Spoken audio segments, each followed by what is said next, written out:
Memches, but the last word of Mem Zayin Amid Beis. Boy of Papa. We're learning about. Actually, it's a bunch of questions from Rav Papa. We're learning about the kaimetz, the flower that's between the fingers, and then we were discussing if that applies also to the incense that's between the fingers. That was and what to do with that. Okay. Yeah, one thing Chaim taught on Friday.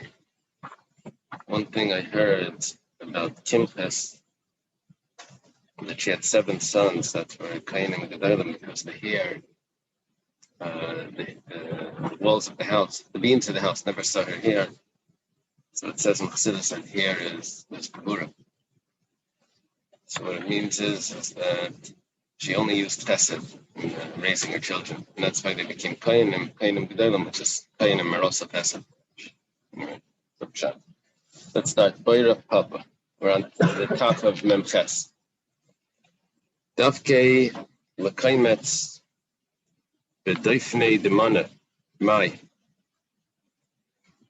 Yeah, you're supposed to, when you bring a carbon mencha, the kain is supposed to do kmitza and put it into a keli. So he didn't put it. He put it into the keli, but not on the bottom of the keli. He put it on the wall of the keli, slapped it on the side of the keli. So taich keli binan vayaka. It's in the keli. It needs to be in the keli. Well, good. It is in the keli. In other words, it's within the rim. Or maybe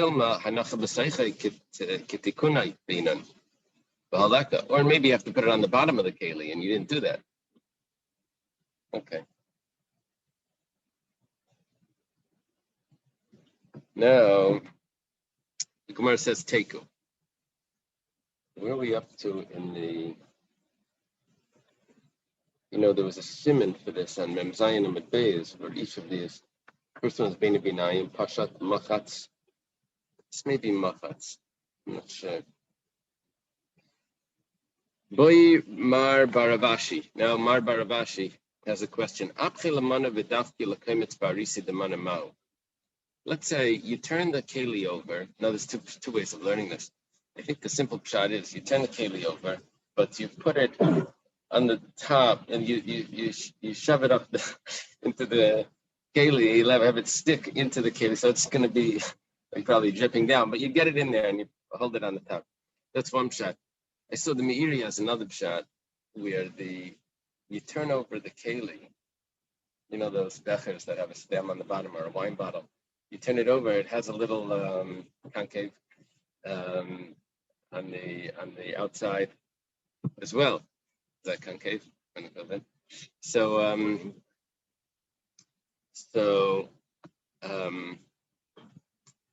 the question here is, there's two pshat. It's somewhere. It's not like either the keli is not. Well, the keli is not straight up. Now the question is, where's the food? Is it from the bottom up, or is it on the top in because the keli goes in? So hanacha b'seicha binan vayika. It needs to be placed inside. Well, very good. It's inside. It is inside. Or maybe it needs to be placed properly. Well, it's not placed properly. So take this. We don't have an answer for. By Rav Papa, when it says that he has to take a. Oh yeah. Very good. So according to the Meiri, Dr. Steiner would be in the up over there. According to the other pshat, it would be that you put it in the. Okay, it would have to be wider to get it all for your hand to get all the way in. When it says Malay Chafnav, he has to take his handfuls. So does that mean mechukais? That when you do a handful, it has to be just to the top. Machuk means that it's smooth, that it doesn't go over. Like gedushes. And maybe it could be piled up as well, heaping. Amalei Rababa Ravashi Toshma. Rababa says to Ravashi, come and listen. Who was asking this question? This is Rav Papa. And they're not answering to Rav Papa. He says, "Malachafnu b'shamra le'mechukas le'gedushos ella tefufos." It doesn't. It says he has a brisa. He says that it's not smooth, it's not heaving, it's tefufos. Rashi brings the word al da'atef datfuch. It means like floating, like well, actually over there it means drowning. But yeah, you would it would be like bobbing up. So it means like exactly full, like just to the top. Last night's Pirkei Avos.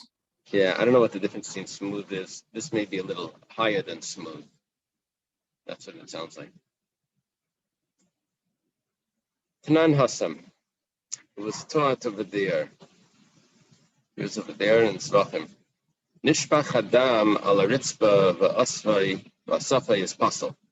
And then there's another statement, Minakeli al ritzba v'asafai is kasha. If the blood, instead of catching the blood in a keli, it pours straight onto the floor, and the kohen comes along and scoops it off the floor, and then he wants to sprinkle it, that's pasul. However, if he catches it in a keli, and then it spills out of the keli onto the floor, that's acceptable. There was a real Kabbalah there. It spilled. So then he can go and pick it up and sprinkle it. Minani Mili, where do we know that you actually need Kabbalah B'Keli? The Tana Rabbanan, stored in a brisa. V'lakach midam apar, he'll take from the blood of the par. This is by Yom Kippur. No, it's not by Yom Kippur. This is by Yikra Dalet. I don't have the psukim in my Gemara. Do you have the full pasuk over there? It doesn't quote it.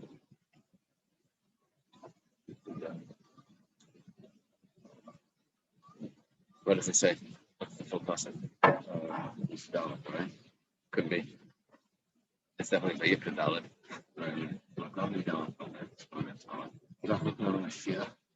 No. So it's talking about the Parka in the Mashiach. Yeah. It's the Parka in the Mashiach. So what does that mean? That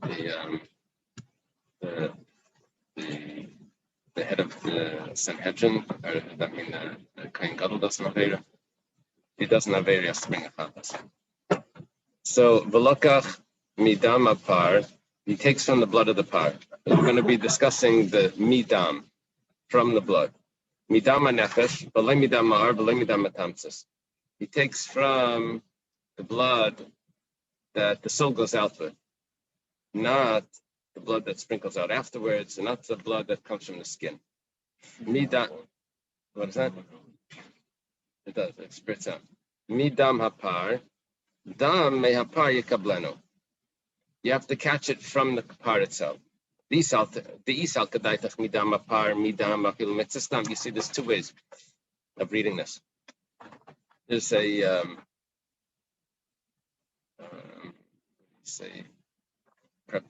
prepositional prefix, maybe.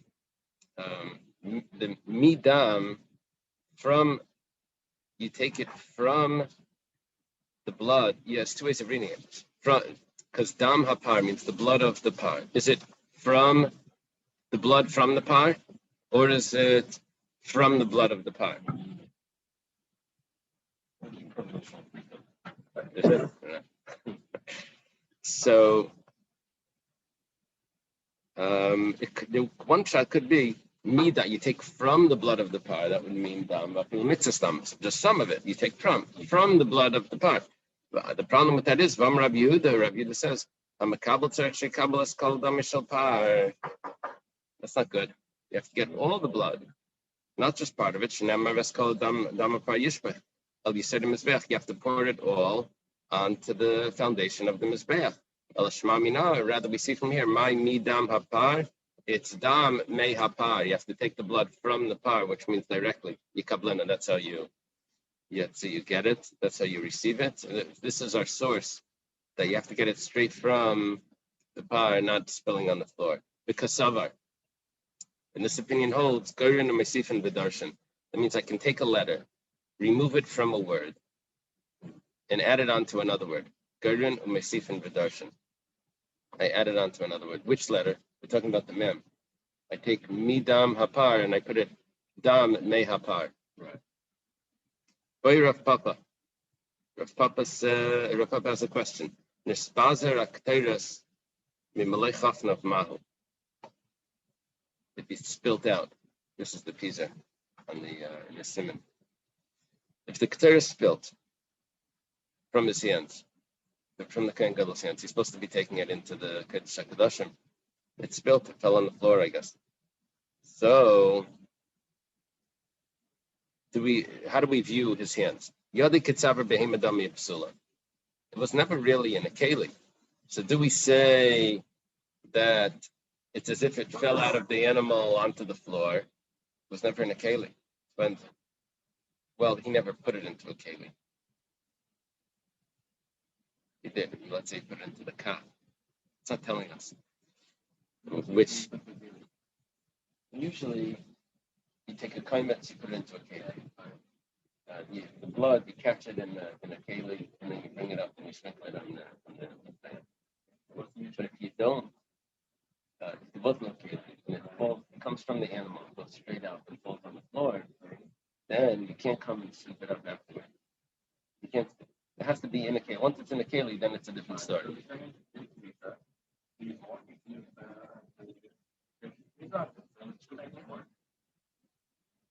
No, that would be the shirayim. That's the problem. You can't take more. You can't do it again. You can't take more. Yeah, but that would be by a.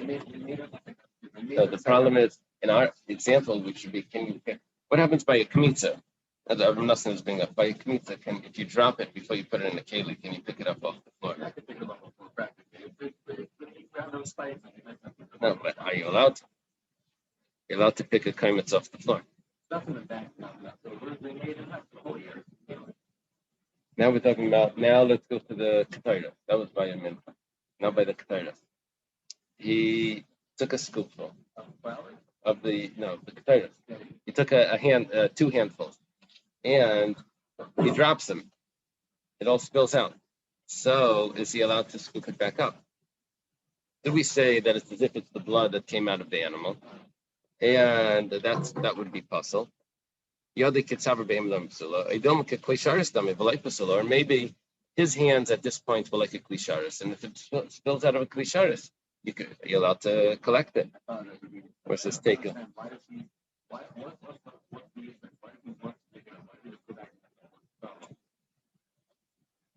It's not that they have enough for the whole year, but they have for the whole year. That means every day is allocated. No. Shloishim manim yisayim. Shemehem machnas kain gadol melech after let's say this guy is the big one. So just to say, go back and get more. Oh, but the shaila isn't if he's able to go back and get more. The shaila is this acceptable? The question is, right. If the question is, if you're now going to go back and get more, so that's what you do. If it's all for somebody, so what you do, that makes sense. But if he has an option, that's not a question. Is it falling on the floor when he's already in the Kodesh HaKadoshim?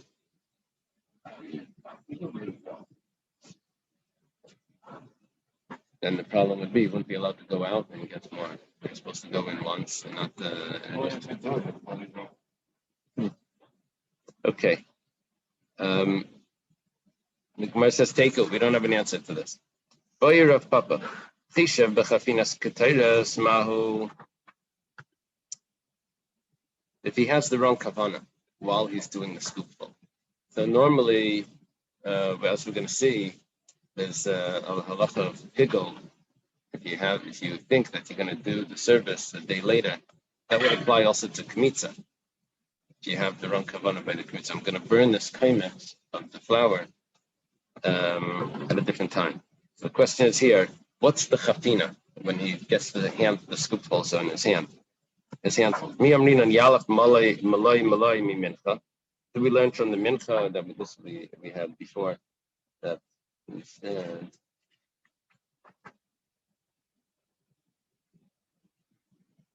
what's the pasuk?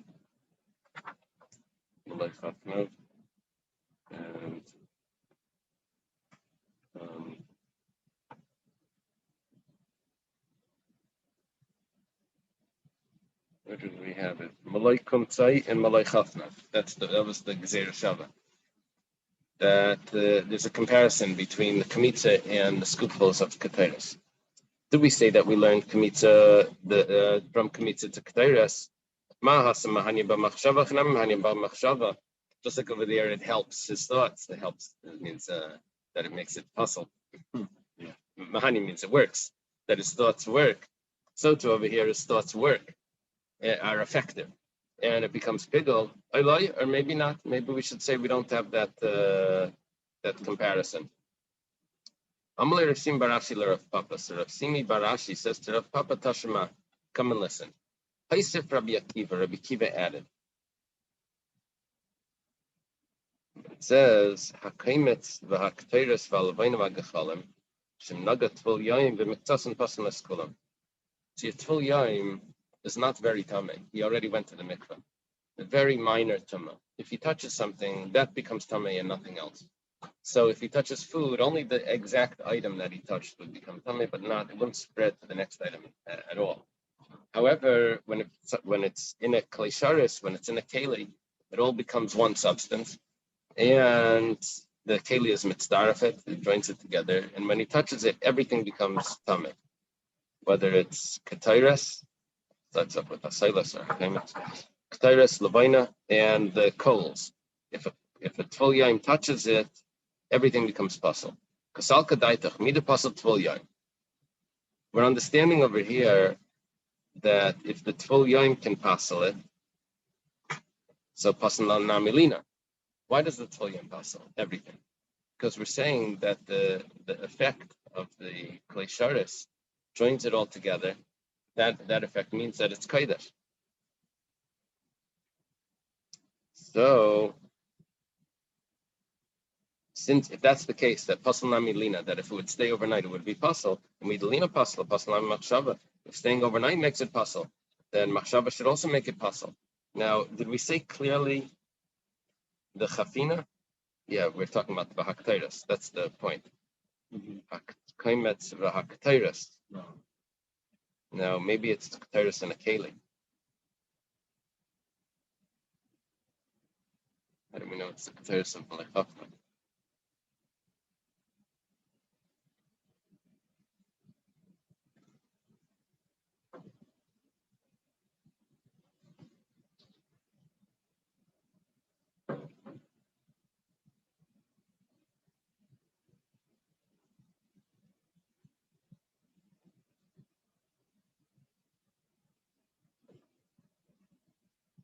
Yeah, some other questions on this as well.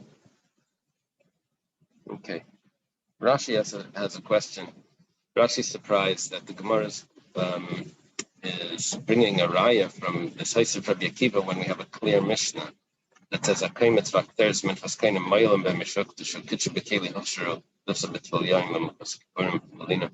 So he's asking why if you want to say that it's pasul belina, I don't have to learn it from the tvul yaim. I have a Mishnah that says that it's pasul belina. So okay, l'chayra that should be a raya. Rav Simi Barashi says to Rav Papa this raya that it should be pasul b'machshava. Boy Rav Papa. Now Rav Papa has a question. So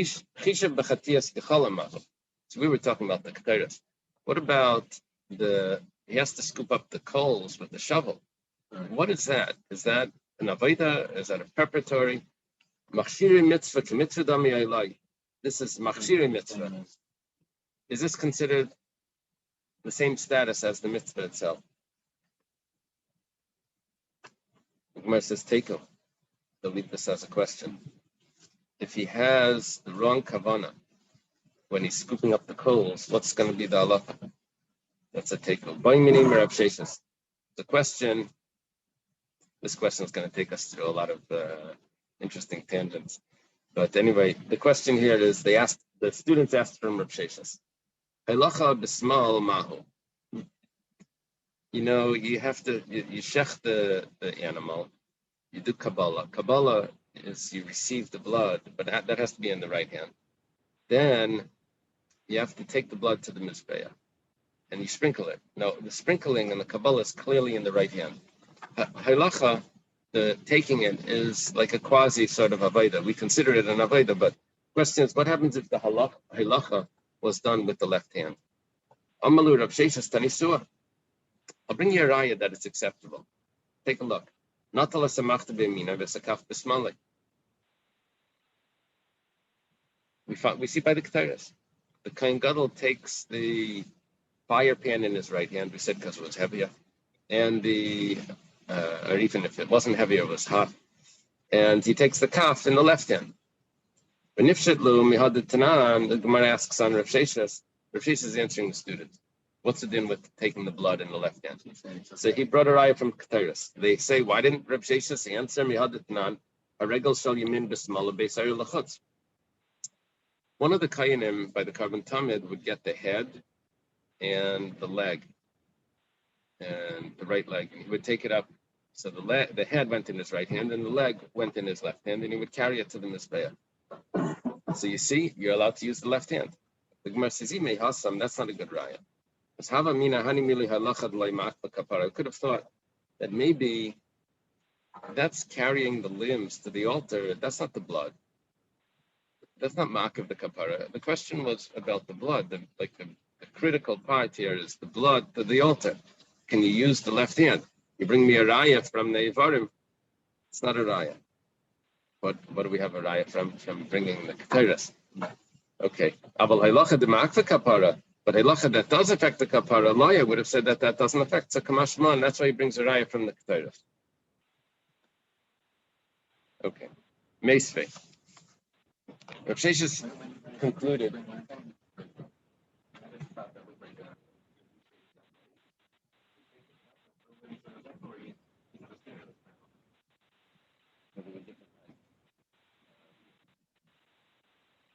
Usually it was with his finger.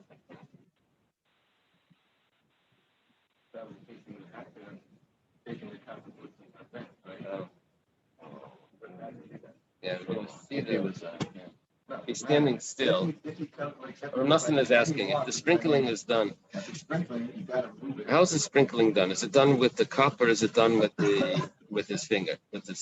So if it's done with his finger, then he has to put it into his other hand to be able to get his finger into the cup. At least I know sometimes it's definitely done with his finger. So if that's the case, we're going to learn that if you're standing still, it's not a problem. We're talking about carrying it, yeah. Meisvei. Where's the question on Rav Sheshes? Rav Sheshes was just lenient. It says zar v'einin. A zar is someone that's not a kayan, and einin is someone that a close relative passed away on that day. Shikar, he's drunk, can't do the avodah. Balmum, he has a blemish. The Kabbalah u'b'haylacha u'b'zrika. Now the emphasis here is the haylacha. That's what we were looking for. But by the receiving of the blood, the walking the blood up to the mizbeach and sprinkling of the blood is possible for these people. The chen yoshev, also if he's sitting, the chen small possible, and also with his left hand it's possible. Now I know the zrika is possible, and I know the Kabbalah is possible. The chiddush here is that halacha is possible if he uses his left hand. Now, tiyufta, this is a strong question on Rav Sheshes. Rav Sheshes just said that it's going to be kosher. He had a raya from the Ketores. The Gemara says, how could you say that Rav Sheshes didn't know this raya? But Rav Sheshes is the oisva. Rav Sheshes is actually the one that asked this question to Rav Chisda.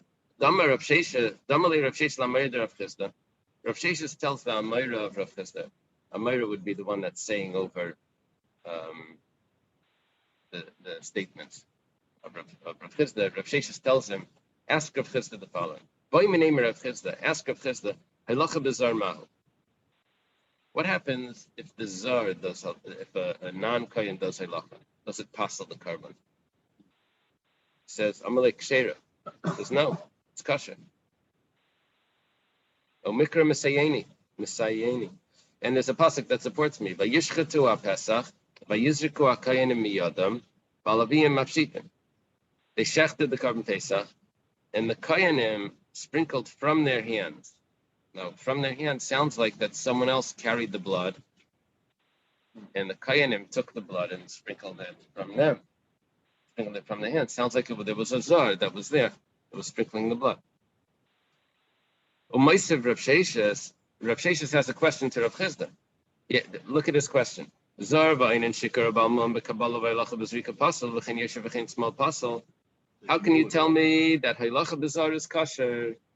He quotes a brayta that says halacha b'zar is pasal. No, he quoted the same brayta that happens to have part of the words of that brayta is that small is pasal also, that the left hand is pasal.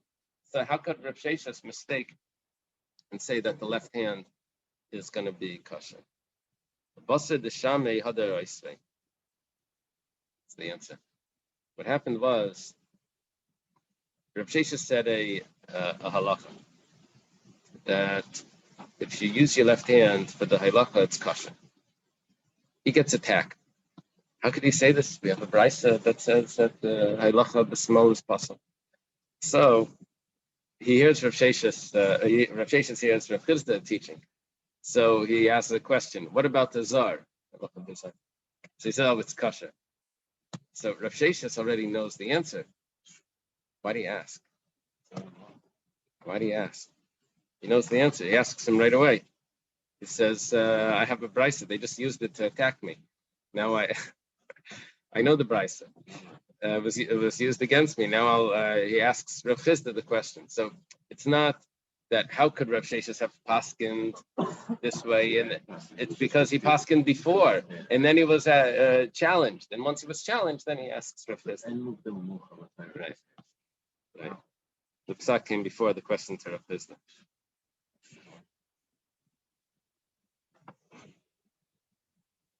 Who was it? There was someone that left Rav Chizda, went to learn by Rav Sheshes. Chizda says, why did you leave me? Why did you go to Rav Sheshes? Rav Sheshes apparently was an expert in brises. He knew, he had like a big memory. I think that's what it says.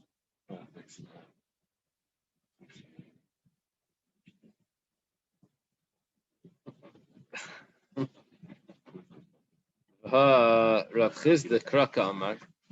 1 second, but Rav Chizda had a pasuk. It says, David Maisi Itztaba. That pasuk that says that the Kayanim sprinkled the blood from the Levium doesn't mean the Levium won. Well, it could be the Levium had some sort of, what's it called, a line, a factory line, what's it called? Assembly line. Okay. The Levium had an assembly line, and they just went like this. They just moved it, but they didn't actually walk. That could be the pshat. Or the pshat could be is that they just gave it to the Levi to hold, and he just stood there. Itztaba just means like a platform, like some sort of. He was just there to hold it, so it doesn't mean that he was walking. Boy, Rav Papa. Papa has a question. Does the chafina actually need to be performed by this kohen gadol? Can someone else do the chafina and drop it into his hands? Chafina, the scooping. I guess you would put your hands together and scoop it like that. I think there was a question like how to do it, but I think if you would go like that and scoop it up. So, can someone else scoop it and put it into his hand? Does he need to have the hands full, which he does? Or maybe he actually has to do it. And he didn't do it. He didn't do the chafina. So take it. The Gemara leaves it as a question. Rabbi Shua ben Levi has a question. We're jumping back a few hundred years. Rav Papa is a student of Abaya and Rabbah. It's the end of the Amirayim period, unless there's another Rav Papa, which there probably is. But usually that's the Rav Papa. Rabbi Shua ben Levi is first generation Amira. His father, well, his second generation sort of. His father Levi is a Talmud of Rebbe. He's a first generation Amira. Yeah. What do you have there? That's Rav Papa. Is a student of Abaye and Rava. Yeah, that's the main Rav Papa. Very good, Dr. Stein. So we're jumping back over here. Look at what it says. By Rabbi Shoban Levi. Chafan umes. If the chafina was done, but the Kohen Gadol died. Now, see, you have another Kohen there, right? We had him prepared already. Not for dying. We had him prepared for Tumah. But there's another Kohen there.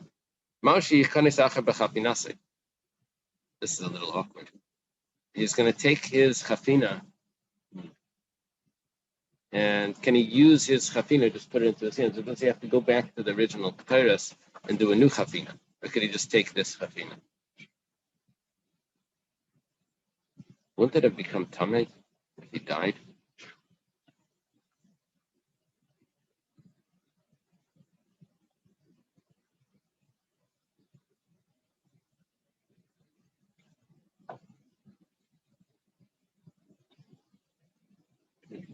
Oh. He didn't die with it in his hands. He put it into a cup. He's going to carry the cup. So he put it into the spoon, right? He was supposed to carry the spoon in the left hand. So he died. And so now when he goes, I forget how it works. When he goes back into the Kodesh HaKodashim, he has to sprinkle it into his hands again, right? He has to go back into his hands. He has to put it back in his hands, and then he puts from his hands into it. So can the new Kohen now use this cup? Amar Rab Chanina. Rab Chanina is impressed with this question. Says, look at this question. He's telling, Rab Chanina is telling his students. Now, Rashi adds in that Rabbi Chanina was asking this question himself. And he says, look, we're able to ask the same question that the Rishonim asked, Rabbi Shua ben Levi. Now the Gemara is going to question over here, who was first? Rabbi Chanina or Rabbi Shua ben Levi? Rabbi Chanina is Rabbi Chanina Bar Chama. He was Baruch Shekivanti. Yeah, that's Rabbi Chanina saying Baruch Shekivanti. So when Rabbi passed away, he appointed Rabbi Chanina to take over the yeshiva. Rabbi Chanina is an early Amira. Rabbi Yechanan, Rabbi said that he was like an angel. Rabbi Yechanan burnt a whole bunch of things when he passed away, in mourning for him. He was a great Amira, from the first Amira in Eretz Yisrael. Apparently, he was before Rabbi Shua ben Levi. So the Gemara has a question. L'meimer de Rabbi Shua ben Levi kashish. It sounds like you're telling me. He's saying, look, I asked the question that Rabbi Shua ben Levi asked. It sounds like Rabbi Shua ben Levi is older. There's a problem. Rabbi Shua ben Levi says, Hitti Rabbi Chanina, Li Hitti Rabbi Chanina, Lishte Shachlayim b'Shabbos. Rabbi Chanina was matir for me. That means, like Rabbi Shua ben Levi had a shayla. Who did he ask? He went to Rabbi Chanina. Was he allowed to eat to drink? Shachlayim is cress. Yes, some sort of, sounds like listen. Oh, yeah. Oh, one second. No. 1 second. You see, Rashi says crescent, in French. It's It's a leafy vegetable. So 1 second. I think over there it's going to mean to grind, but that's the next one. So yeah, kale juice. He was allowed to drink this on Shabbos, even though it's a medicine. Now, medicine is a problem on Shabbos because of grinding, right? They would grind herbs. He said it's not a problem. So the Gemara says lishtais, to drink it. Pshita. He needs Rabbi Chanina to allow him. That's obvious. Ditnan, we have a Mishnah.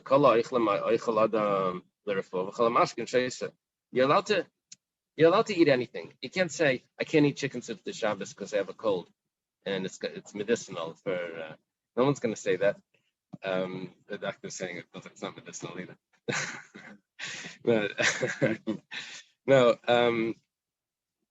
anything that's normally eaten, you're allowed to eat. So this cress juice was a food. So why should he need a heter to eat it? He should be allowed to eat it. It's a regular food. The Gemara says no. His heta wasn't to eat it. The heta was ela lishchek b'lishtei shachlayim b'Shabbos. Was he allowed to grind it and then drink it? Oh, so grinding. Grinding is already a malacha. Is he allowed to grind it? He's going to grind it and then he's going to. So the Gemara says, "Hey, chidami, 1 second. Idika sakanta. If we're dealing with there's a sakanas nefashos, so mishra shari, then of course it's mutter. Ida leka sakanta. If there is no sakana, so meser aser, then it should be 100% aser. How to get a heter for this? Lo'ilam dika sakanta. Really, he had a sakana. Rabbi Shua ben Levi was sick. However, his question was different. Mi masya the nechalei shabata, ilay masya v'lei nechalei shabata. So his question was not a halachic question. His question was a medical question. Does cress water heal whatever illness? So Rabbi Shua ben Levi was sick. The question is, are you allowed to, just because he's sick doesn't mean you could fly to London. It has to have some medicinal properties that it should be able to be healing, right? So he asks Rabbi Chanina. So the Gemara says, Rabbi Chanina. Why do you ask Rabbi Chanina? Rabbi Chanina was an expert in medicine. Baki Berafus. Doesn't say he was a doctor. He was a pharmacist. I don't know. The Amar Rabbi Chanina says, Me'aylam leishalni adam al makas perda. Is that how you pronounce it? A pered, a female pered. Perda, levana, b'chaya. There's a lot of tangents over here. I don't know if you realize what we're looking for. We wanted to know if a Kohen Gadol dies, can the next Kohen use his scoop that's in the spoon? So Rabbi Chanina mentioned that this was a good question. He asked it, and Rabbi Shua ben Levi asked it, Baruch Shekibanti. So he said, 1 second, but Rabbi Chanina is older than Rabbi Shua ben Levi. So we were discussing how we know that, because there was a question that Rabbi Shua ben Levi had. Rabbi Chanina answered. He said, why should he have a question? It seems like he doesn't need to ask the question. So we said, no, he had to ask the question because it was a medicinal question. I said, really? It was a medicinal? Rabbi Chanina, no, like we were way off topic. Yeah. So, because, Rabbi Chanina was an expert in medicine because they asked him about a wound that came from a mule, maybe a bite or something, or a kick. The a white mule. No one ever asked me about this question because, and then he survived. Because this was a very severe wound. Apparently the white mule is worse. Very bad. So the Gemara says, 1 second. We see that someone can survive a wound from a white mule. The aim of a chayas, not that the person should survive, that the wound should heal. The person survives, but the wound is still there. No, but we see that the wound heals also. The Gemara says, "Besumkan inhu b'chivron reish karayo." We're talking about a red mule, but the top of the legs is white. Kamrina, that's what we're talking about. Okay. So apparently this was a more of a wild sort of mule, but that wasn't our point. Our point is that Rabbi Chanina knows his medicine. Mikol Makim, whatever the case is, from Aminad Rabbi Chanina Kashas, the Gemara didn't lose track of what it was focusing on. You see, Rabbi Chanina is older. Elahachi Kama. Rather, we have to change the pshat. Sha'alta she'elasan k'she'ela shel rishayim. What does he mean? That, Rabbi Chanina was telling his students that the shaila of Rabbi Shua ben Levi is like my shaila, which I'm earlier. Does Rabbi Chanina really have this shaila? What was the shaila? That if the kohen dies, can the new kohen use the scoop? So listen to this. You can't say that Rabbi Chanina had the shaila because Rabbi Chanina has a statement that makes the whole shaila like not. It's the whole thing doesn't work Because Rabbi Chanina, the par, the Levi Damishal par. Rabbi Chanina said that Aaron comes into the Kodesh with the par. That means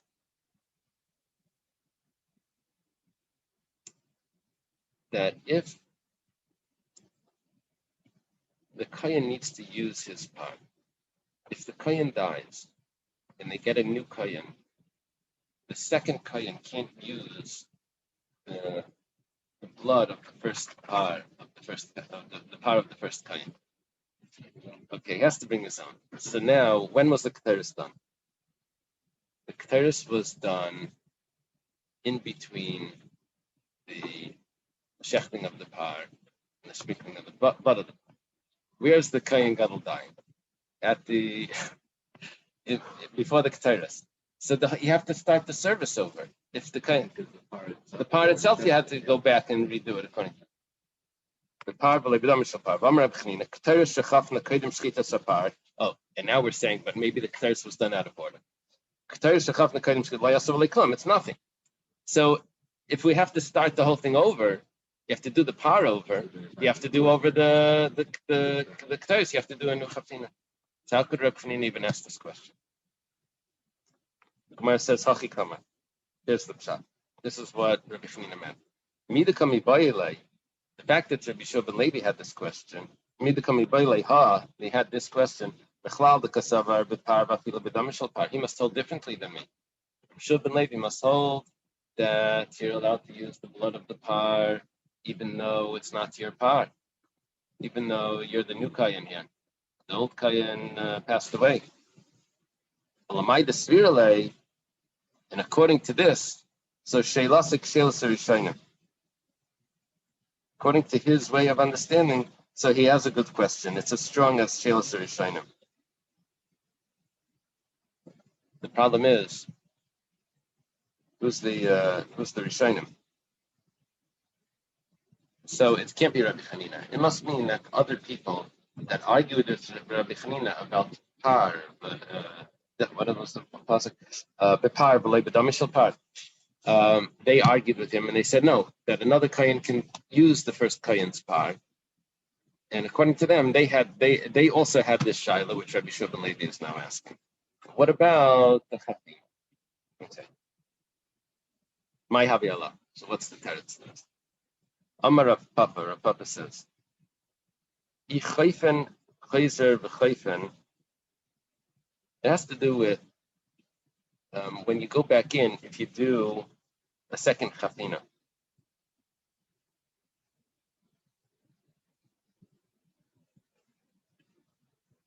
Did we have this shaila before?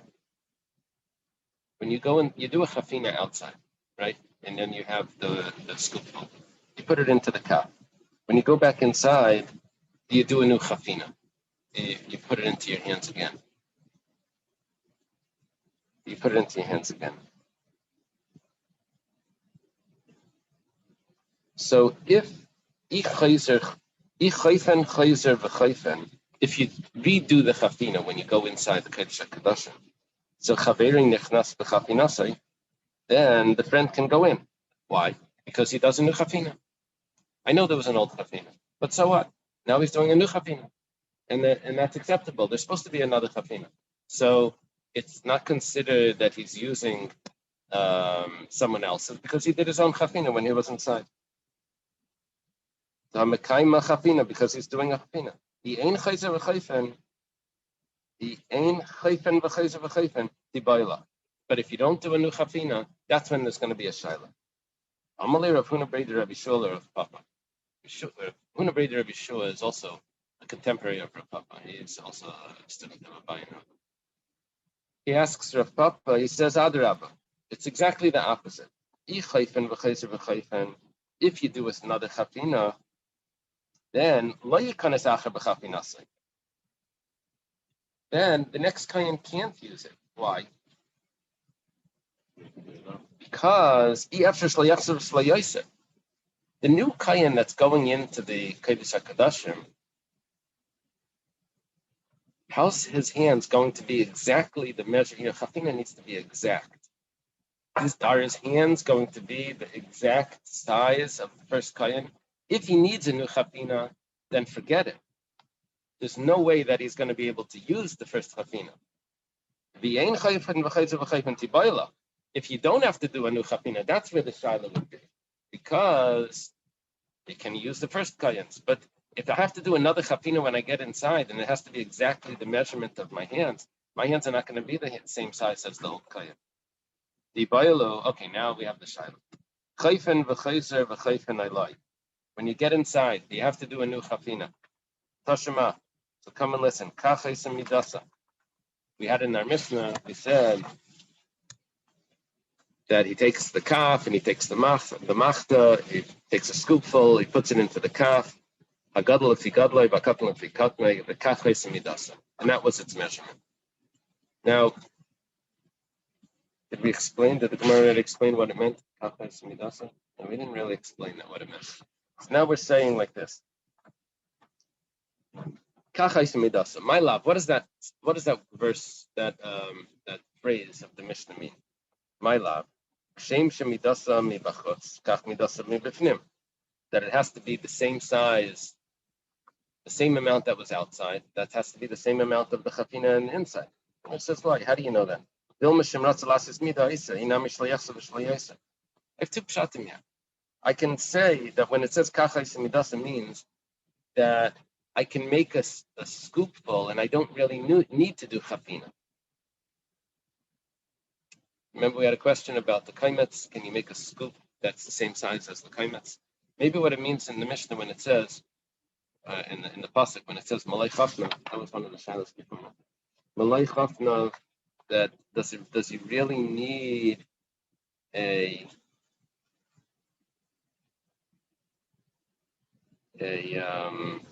actually do it? Or maybe this was a shaila mem zayin. Or maybe you can make a scoop, a measuring scoop that's the size of malay chafna.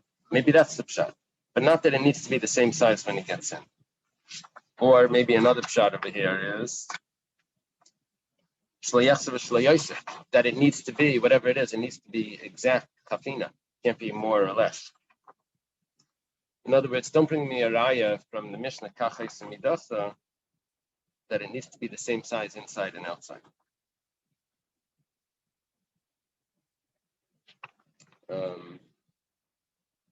Okay. Now it says Tashima. Come and listen. How did he perform the second chafina? We're accepting that he's doing that. The second chafina inside the Kodesh HaKodashim. Problem is, he only has two hands, and he's got to get the ketairas into his hands, but he's holding the spoon in one hand, so you can't really flip it over into both hands while you're using one hand. So it says he holds it on his fingertips. He already put the machta down, the cold pan. The Yeshem and Beshina. Some say that he holds it with his the spoon with his fingertips, but he holds it with his mouth. Now, before we said there's a problem with using the mouth, but here he's not actually using the mouth to carry it in. That was our suggestion last time. He was going to carry it in with the mouth. Over there, he's standing. He's just using the mouth to move it. What he wants to do is to move it to be able to flip it over to get it into his hands. So before we said that you don't do this for a melech basavidam, you can do this for the Eibishter, but here it's different. What he does is he's moving it with his thumb until it reaches his elbows. And then somehow, as he's moving, because he's holding the handle, so he's moving it back until it gets to his elbow. And then he has to flip it over into his hands, which he can do with his thumb. He's getting it over, and he gets it to turn over into his hands because the handle is already all the way back by him. B'tzayvra, and gathers it, or it means he spreads it out, but he gathers it either on the coals or he gathers it. I think it means he gathers it onto the coals. He spreads it onto the coals. Yeah, it's favorite. The Rabbi Kamal says al gachleima. And he spreads it out onto the coals that are in the pan. So that the smoke should delay. The Yeshaimer Mefazra, some say that he spreads it out that it should go quickly. So there's two ways: either to get it to the smoke should be delayed, or you put it into a heap. Yeah. So if it's in a heap, Moshe is saying that the smoke would have to get through the heap, or he spreads it out thin, and then the smoke would right away go up. And this is the hardest avodah in the base of Mikdash. The Gemara says, "Zuhi v'sulai." We asked this question once before. This is the hardest. No, va'yika malika. We have other things. Malika with the fingernail. Va'yika kmitza. Kmitza we said was very hard, especially if it was already baked, because it's not just flour and oil. You have to have it, the pieces can't stick out. So elazuhi avodah kasha me avodas kasha sheva Mikdash. That was our answer we gave before. This is from the hardest avodas. Whatever the case is, Shema Mina, we see from this, Chayfen v'chayzer v'chayfen Shema Mina. We see that you do chafina, and then when you get inside, you have to do chafina again. See, you have to turn it over into your hands. You have to do another chafina. Did we answer our question about the other kohen doing it? That wasn't not clear, because according to Rav Papa, Chayfen v'chayzer v'chayfen, we said shouldn't be a problem. However, Rabbi Shua ben Levi told them chayzer v'chayzer v'chayfen would be a problem if there's a new kohen, because how do you have the same chafina, the same amount as the hands won't be the same size? Okay, let's leave it over here.